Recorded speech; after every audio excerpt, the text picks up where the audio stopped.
Ready అవుతుందండి, మిగతా అన్ని స్క్రిప్ట్ అంతా రెడీ అవుతుంది. ఒక టీం తయారు చేసాం, ఒకటి వల్ల కాదు, అందరినీ కూర్చోబెట్టి ఒక టీం తయారు చేసాం. ఇంతవరకు ఎవరెవరు సన్నిహితులు ఉన్నారు నాన్నగారికి రాజకీయంగా, సినిమా రంగంలో, అలాగే ఊళ్ళో, అంటే నాకు కూడా తెలియని విషయాలు కొన్ని.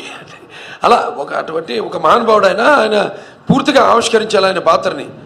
ఒకవైపు ఆయన ఆయన గురించి ఎప్పుడు చెప్పుకోవాలా, అదే మహానుభావుడు గొప్పతనం.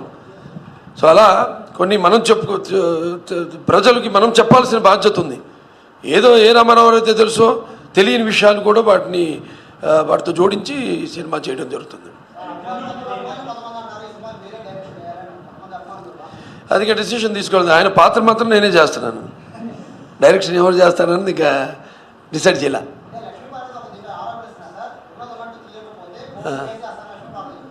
అదే ఎక్కడ మొదలు పెట్టాలి, ఎక్కడ పూర్తి చేయాలి నాకు తెలుసు. ఎవరి వీటికి మేము అదొక మహానుభావ సినిమా. ఇక్కడ అమరావతి కూడా ఇవాళ శరవేగంగా పనులు అవుతున్నాయి.